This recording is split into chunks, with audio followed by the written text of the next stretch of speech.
Bismillah. Cek cek.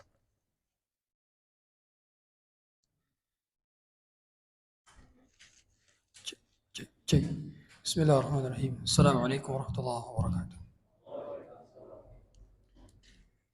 إن الحمد لله نحمده ونستعينه ونستغفره ونعوذ بالله من شرور أنفسنا وسيئات أعمالنا. من يهده الله فلا مضل له ومن يضلله فلا هادي له. أشهد أن لا إله إلا الله ولا شريك له وأشهد أنه صلى الله عليه وسلم قد أدى الأمانة وبلغ الرسالة ونصح الأمة وكشف الله به الغمة وجاهد في الله حق جهاده حتى أتاه اليقين وتركنا على محجة بيضاء ليلها كنهارها لا يزيغ عنها إلا هالك. اللهم صل وسلم وزد وبارك وعنم وكرم ومجد على عبدك ورسولك محمد صلى الله عليه وعلى آله وصحبه وسلم. وبعد. معاشر الحاضرين jemaah masjid al-muhajirin dirahmati Allah Subhanahu wa taala. Kita masuk ke dalam halaman 174 bab ke-56 berkenaan dengan tidak boleh memohon dengan menyebut nama Allah kecuali permohonan itu adalah permohonan surga. La yus'alu biwajhillahi illa al-jannah. Sebagaimana kata Nabi SAW, tidak boleh meminta dengan menyebut wajah Allah kecuali permintaannya adalah surga. Ini hadis diperselisihkan kesahihannya oleh para ulama. Jadi menurut jumhur ulama hadis ini adalah hadis dhaif. Hadis dhaif. Tapi menurut Imam Ahmad hadis ini adalah hadis sahih. Karena ada perawi namanya Sulaiman ibni Mu'adz. Jadi pensahihan hadis ini sahih, hadis ini dhaif, jazakallahu khairan. Itu merupakan ijtihadiyah. Sebagian ulama bisa mengatakan hadis ini sahih, bisa mengatakan hadis ini dhaif. Tergantung dari mana mereka memandang perawinya. Makanya Sulaiman ibni Mu'adz dipandang oleh Imam Ahmad itu sebagai rawi yang thiqah. Hafalannya kuat, kemudian amanah, terpercaya, adalah memenuhi kriteria perawi hadis yang thiqah. Adapun menurut Al-Hafidz Ibnu Hajar Al-Asqalani dalam kitabnya At-Tahdzib At-Tahdzib, Sulaiman ibni Mu'adz adalah orang yang hafalannya buruk. Sehingga menurut beliau perawi daripada hadis ini tidak thiqah, sehingga berkonsekuensi hadisnya pun tidak thiqah. Ya, makanya kita dapati mengapa para ulama khilaf. Ada yang bilang hukum ini sunnah, ada yang bilang hukum ini bid'ah. Ada yang bilang hukum ini wajib, ada yang bilang hukum ini makruh dan sebagainya.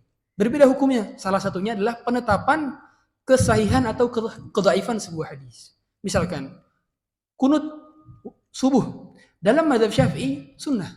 Karena menurut Al-Imam An-Nawawi perawi daripada orang yang mengatakan kunut subuh itu sunnah itu sahih menurut mazhab Syafi'i.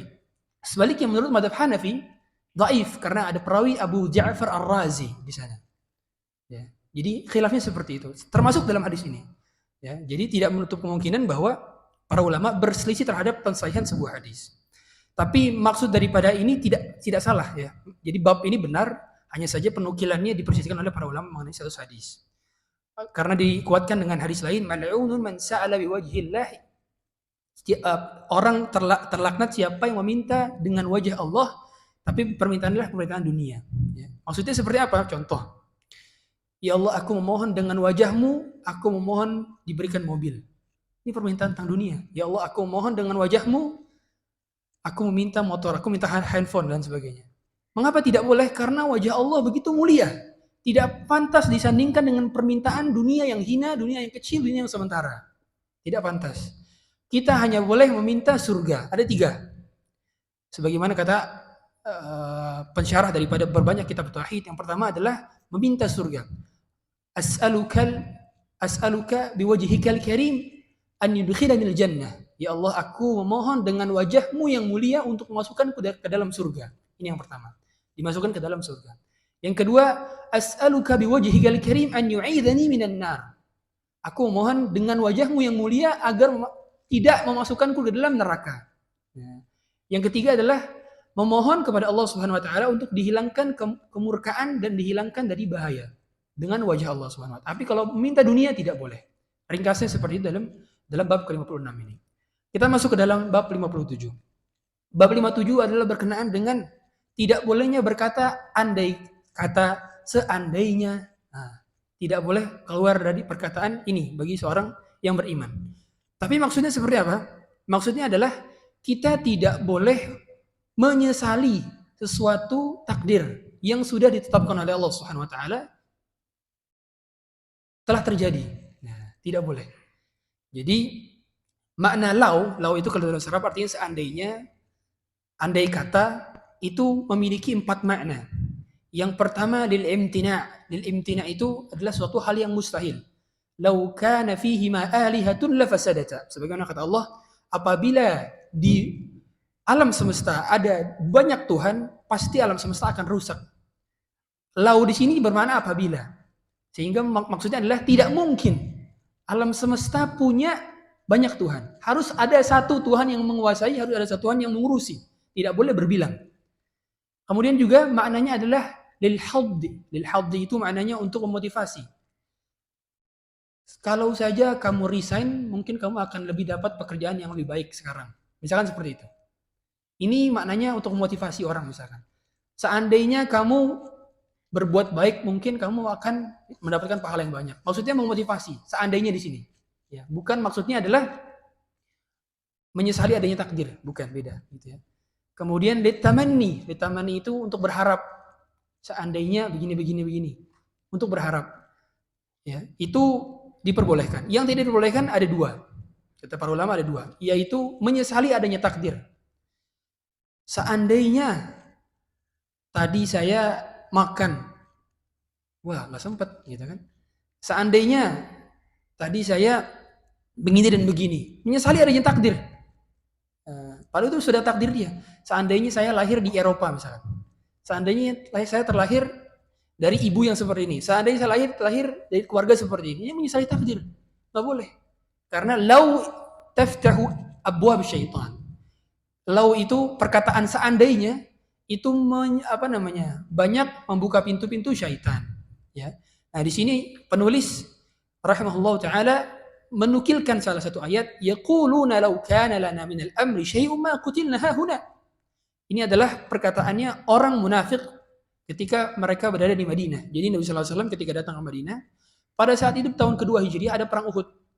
Yang mana Nabi dapat kabar bahwa Madinah akan dikepung oleh pasukan dari kafir Quraisy berjumlah 3.000 orang. Maka Nabi SAW merunding dengan para sahabat yang berada di Madinah pada saat itu, di antaranya Abu Bakar Siddiq, Umar bin Khattab, dan juga kaum-kaum munafik bahkan diajak berdiskusi. Di antaranya Abdullah bin Ubay bin Salul, kemudian para pemuda-pemuda dari kaum munafik. Nabi SAW beberapa tahu, beberapa nggak tahu. Kebanyakan tidak tahu siapa orang munafik karena memang tidak mengetahui hal gaib. Tapi beberapa Allah kabarkan memang. Ya. Nah, pada saat itu ada 2 pendapat. Yang satu pendapat mengatakan kita diem aja di Madinah, nunggu nanti mereka biar nyerang aja Madinah, nanti kita bisa banyak bertahan begitu. Satu lagi bilang buat apa bertahan? Kita udah berani hijrah, langsung aja serang begitu ke medan Uhud dan sebagainya. Pada saat itu akhirnya yang diambil adalah pendapat kedua. Nah, karena sebagian dari orang munafik ini tidak menampakkan itu di hadapan Rasulullah SAW, akhirnya mereka ikut-ikut aja tuh. Nah, ikut berangkat ke Uhud. Di tengah perjalanan, ini yang berangkat 1.000 orang. 1.000 orang. 300 orang mundur. Jadi munafik. Sisa 700 orang. Akhirnya ada sekitar 70 atau 80 orang meninggal dunia, mati syahid di sana. Ya, gara-gara orang munafik. Nah, orang munafik bilang, kalau seandainya kita tadi ngikutin saran yang pertama, nggak bakal kayak gini. Nah, dia bilang kayak gitu. Ya, makanya dia mengingkari, menyesali adanya takdir, menyesali harusnya gini tadi.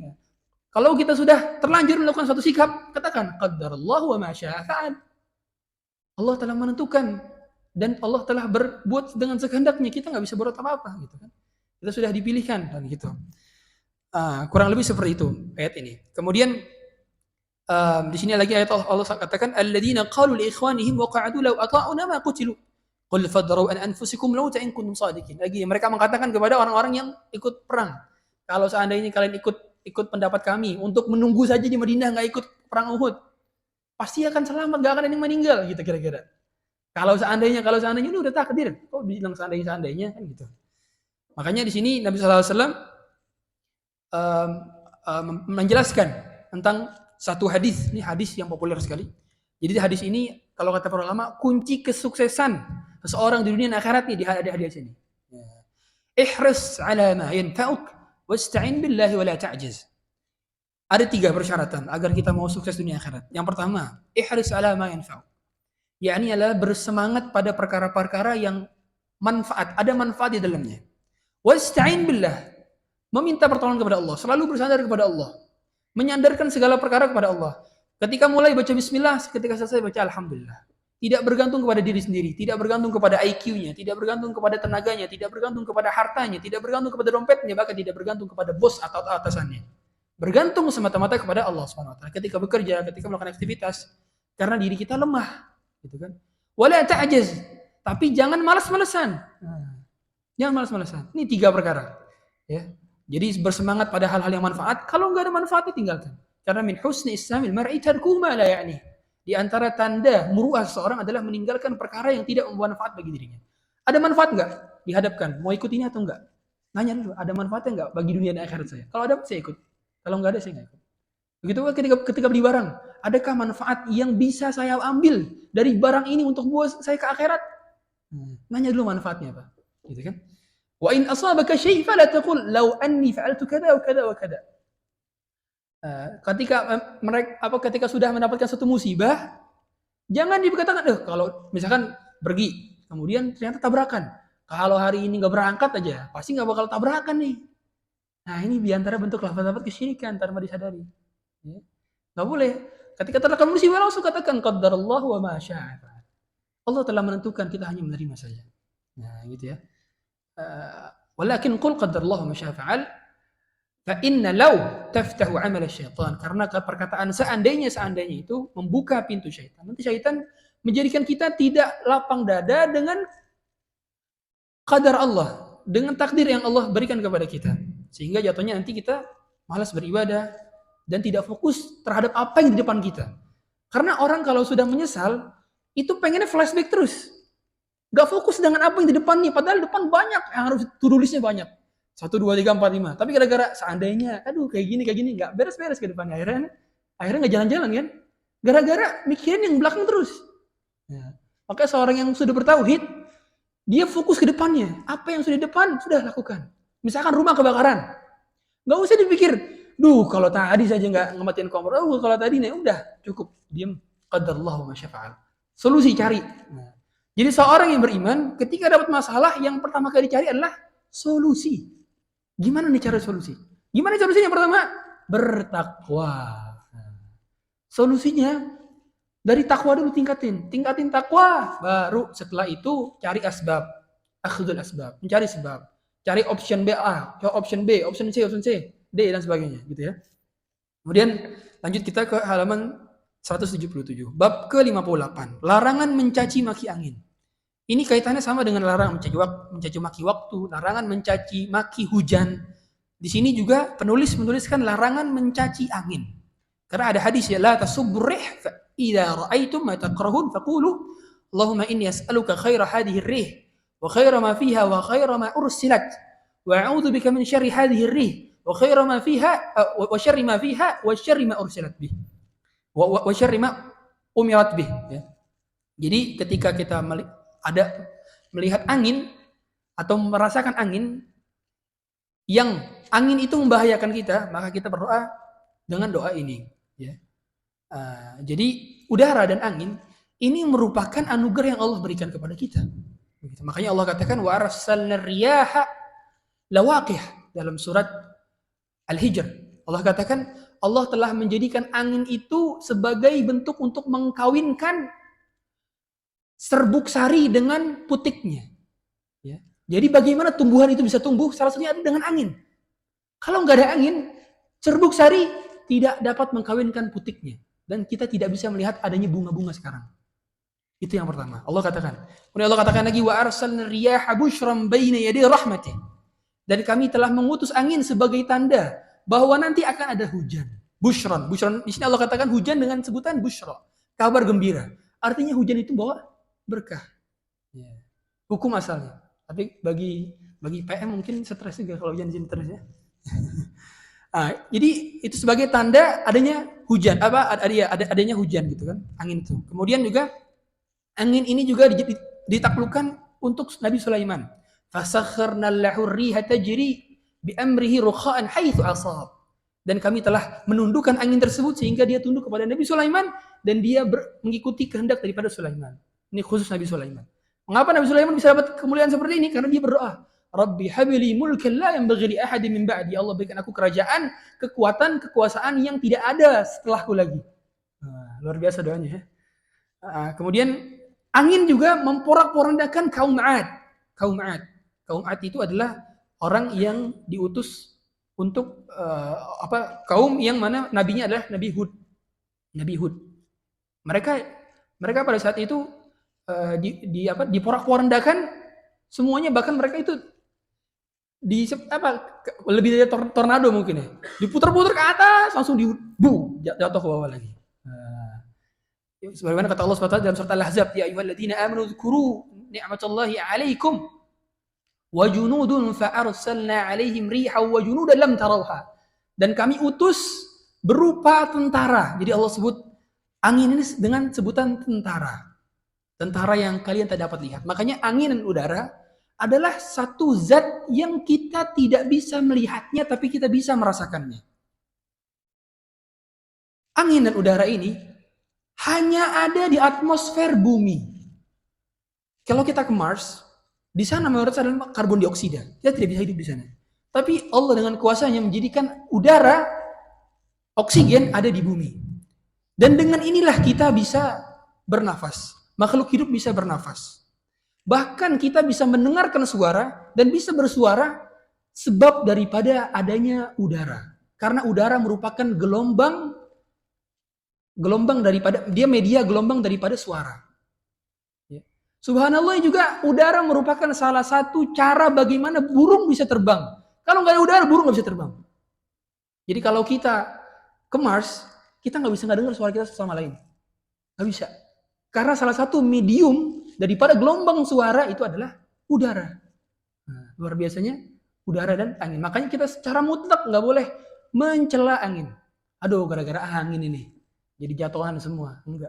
Karena angin itu bisa menjadi baik, bisa menjadi buruk, tergantung kita mendoakan atau enggak. Dia kan makhluk, nggak bisa berbuat apa-apa. Di atas perintah Allah Subhanahu wa Ta'ala saja.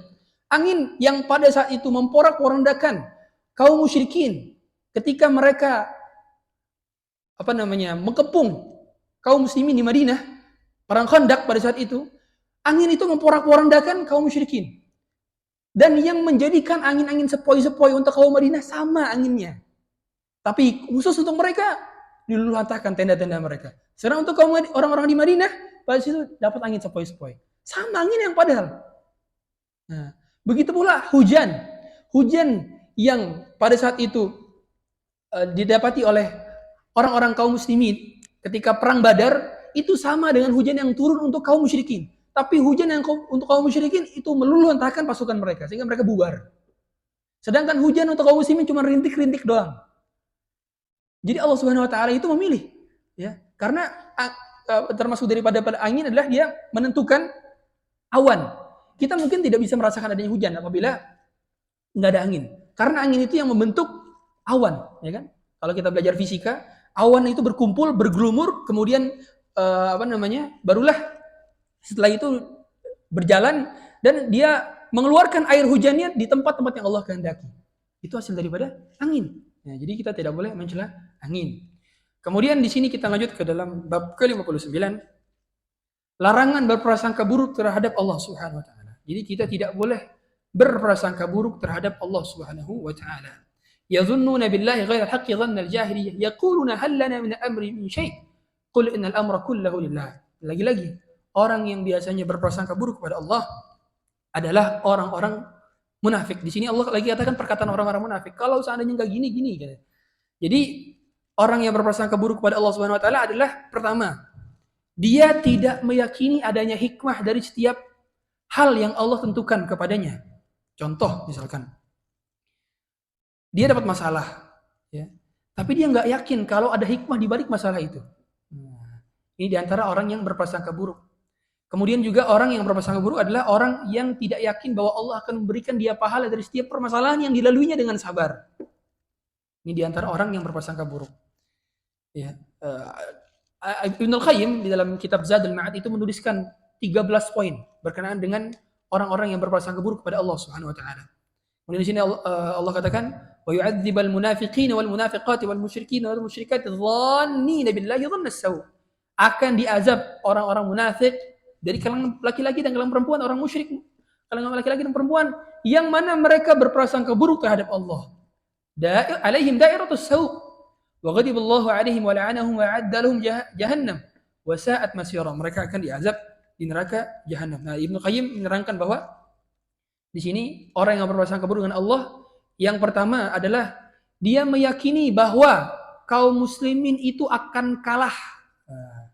Rasulullah beserta kaum muslimin akan kalah. Ini juga bagian daripada buruk sangka.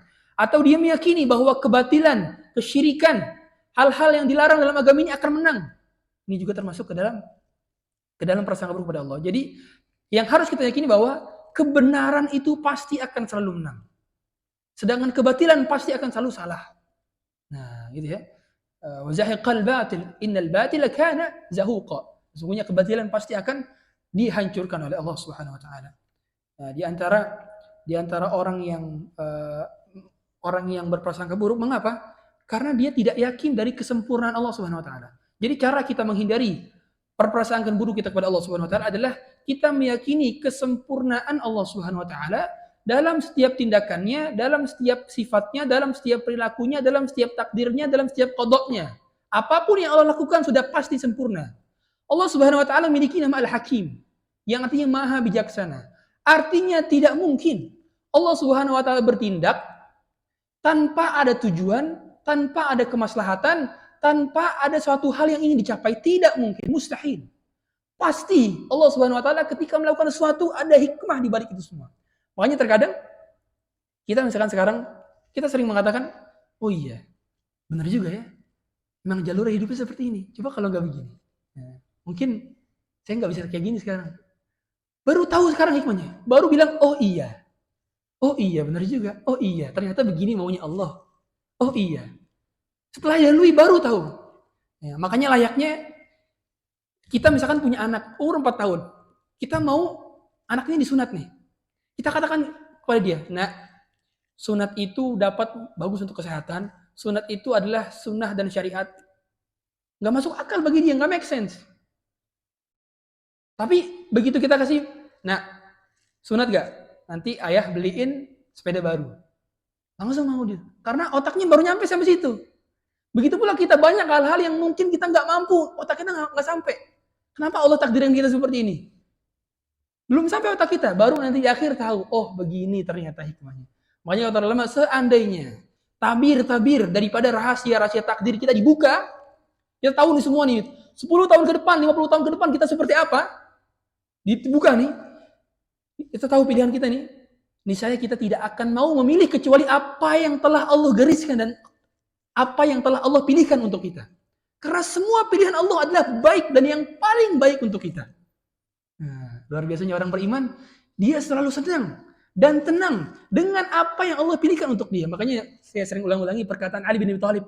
Saya kalau berdoa, kemudian doa saya dikabulkan, saya bahagia sekali.